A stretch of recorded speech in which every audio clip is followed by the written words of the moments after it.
이스라엘 백성들은 하나님의 말씀을 지키지 않는 불순종과 가나안 땅에 이르기 전 광야에서 보인 그들의 죄악에도 불구하고 하나님께서는 그들을 버리시지 않고 책임지시되 끝까지 책임지신 모습을 오늘 본문을 통해 확인할 수 있습니다. 민수기서 처음 말씀에 모세가 시내산에서 내려온 이후에 시행된 인구조사 이후 38년이 지난 오늘 본문의 말씀의 때에 이스라엘 인구를 다시 조사함으로써 그동안 하나님께서 그들을 어떻게 이끄셨는지, 그리고 하나님이 그들의 순종에 어떻게 은혜를 내리셔서 그들에게 갚으셨는지 이스라엘 백성에게 알려주시기 위해 오늘 본문 말씀의 두 번째 인구조사를 그들에게 명하신 것입니다. 오늘 인구조사는 모압 평야, 즉 하나님의 약속의 땅 가나안 땅에 들어가기 전 바로 앞에서 이루어졌습니다. 1차 인구조사 때에는 지파별의 인구수만 계수된 것과 달리 오늘 본문에서 다루고 있는 인구조사 2절 말씀에는 회중의 가문까지 조사하는 아주 상세한 조사가 이루어졌음을 살펴볼 수 있습니다. 이 말씀은 약속의 땅에 들어갈 이들의 이름과 가문의 이름까지, 그리고 그들의 수를 조사함으로써 하나님 앞에 순종한 이들이, 하나님의 말씀에 따른 이들이 하나님의 가문으로 기록됨을 이 책에서 보여주고 있는 것입니다. 그리고 어떠한 가문이 얼마나 많은 하나님의 약속의 답을 그들에게 보여주시는지 하나님의 말씀 속에 기록되며 모든 이들에게 알리기 위해 이러한 자세한 말씀이 이 말씀 가운데 기록되어 있는 것입니다. 이처럼 하나님께서는 그의 약속을 신실히 지키심과 함께 그의 약속의 말씀에 신실하게 순종한 이들의 삶과 이름을 기억하심을 보여줍니다. 하나님께서는 그들에게 약속한 축복을 반드시 부어주심을 오늘 말씀을 통해 우리에게 전하고 있는 것입니다. 각 지파의 가문의 이름을 기록함으로 하나님의 공의의 집행과 함께 하나님의 말씀을 순종한 이들의 수까지 민수기 말씀 속에 기록하심으로 하나님 당신께서 약속하신 말씀은 반드시 이루어짐을 우리에게 전하고 있으신 것입니다. 이러한 하나님의 약속과 축복의 성취는 이스라엘 백성들에게 뿐만 아니라 우리에게 적용됩니다. 하나님께서 예수 그리스도의 피값으로 이제는 하나님의 백성과 자녀가 되게 만드신 우리도 이러한 하나님의 약속에 성취된 이 말씀을 통해 우리 하나님의 축복 속에 나아갈 수 있는 기회를 허락하신 것입니다. 하나님의 상받음 속에 허락하실 수 있게 하기 위해 민수기서 말씀 가운데 이 2차 인구조사의 명령을 상세하게 기록한 것입니다.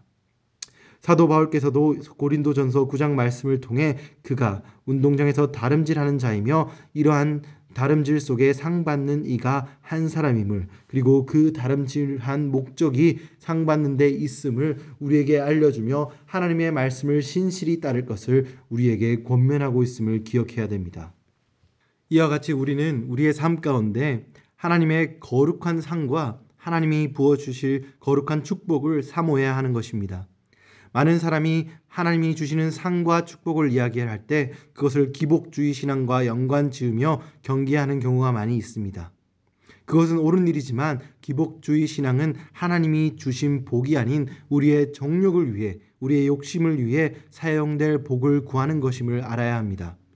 그리고 하나님께서 주실 약속의 말씀의 성취로 이루어질 하나님의 신령할 복을 구하는 것과 같은 것이 아님도 알아야 하는 것입니다.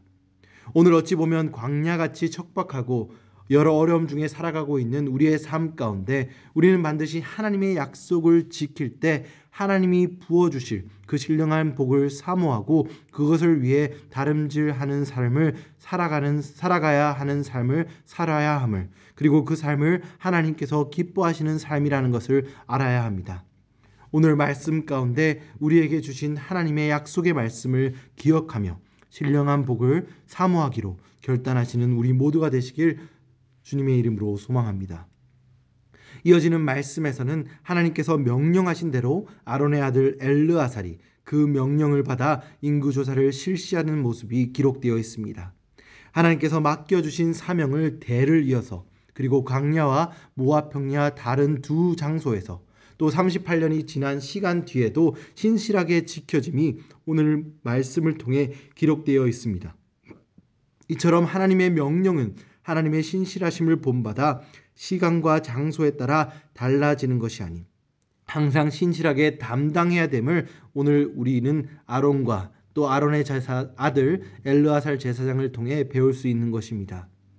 오늘 본문 5절에서부터 이어지는 이 인구조사의 말씀은 하나님의 말씀을 거역하였던 고라 자손과 비느하스에게 죽임을 당한 시므리가 속한 시므온 지파의 인구가 5만 9천 명에서 2만 2천 명으로 감소된 것과 여러 지파의 흥망성쇠 가운데 하나님의 불순종과 순종함이 기록되어 있습니다. 그에 반해 이사갈과 므낫세 지파는 가장 큰 숫자가 유지되고 영적인 장자인 유다 지파는 가장 큰 숫자를 여전히 유지하고 있음이 드러나 있습니다. 하나님의 축복과 저주의 말씀이 이스라엘 백성과 맺었던 언약의 말씀이 38년 동안 꾸준하게 변함없이 그들에게 내려지고 있었다는 것을, 유지되고 있었다는 것을 그 말씀인 인구조사의 결과가 우리에게 보여주고 있는 것입니다. 애굽의 풍족한 땅에서 그들의 인구가 성장하였기에 그들의 환경이 이스라엘 자손의 수를 늘리고 그 민족의 번영을 결정하였다고 생각할 수 있으나 척박한 광야 생활 가운데서도 하나님의 말씀을 순종하고 하나님을 의지한 그 족속들과 가문의 숫자가 늘어나고 그 와중에 하나님의 말씀에 불순종한 지파들과 가문의 숫자가 주는 모습이 오늘 말씀에 명백하게 기록되어 있음을 우리는 살펴볼 수 있습니다. 오늘 우리는 이 민수기서 말씀을 살펴보며 하나님의 백성의 흥망성쇠는 인간적 물질적 환경에 따라 바뀌는 것이 아님을 볼 수 있습니다. 말씀을 통해 우리는 하나님의 백성에게는 물질적 환경과 그들의 노력이 그들의 운명을 결정하는 것이 아니라 하나님의 보호하심과 그 임재가 그들과 함께하고 있었는가, 유지되어 있었는가를 그들의 운명을 결정하는 가장 중요한 요소임을 민수기 말씀을 통해 38년 동안 차이를 두고 시행된 두 번의 인구조사의 결과를 통해 우리에게 알려주고 있는 것임을 깨달아야 합니다. 어찌 보면 그저 숫자의 변화라고 할 수 있는 이 인구조사의 결과 뒤에는 하나님의 신실하신 사랑과 보호하심의 축복이 녹아있음을 우리는 깨달아야 합니다. 오늘 이 말씀을 묵상하고 있는 우리들은 하나님께서 신실하게 지켜 우리에게 허락하신 축복의 말씀을 우리 삶 가운데 세우려는 노력을 시작해야 합니다. 그리고 만일 우리 삶 가운데, 지금 우리의 삶 가운데 어려움과 시련의 시간을 지나고 있다면 하나님의 광야 가운데서 이스라엘 백성을 신실하게 지키셨던, 그리고 하나님의 불순종에 하나님의 벌을 내렸던 그러한 약속의 말씀을 생각하면서 우리의 생활을 다시 한번 돌아보고 약속의 성취를 다시 한번 말씀을 통해 기억함으로 하나님의 약속을 향해 다름질할 수 있는 하나님의 백성으로서의 삶으로 인하여 하나님의 백성만이 누릴 수 있는 하나님의 신실하심을 삶에 가져옴으로 축복을 누릴 수 있는 모든 성도님들이 되시길 주님의 이름으로 축원드립니다.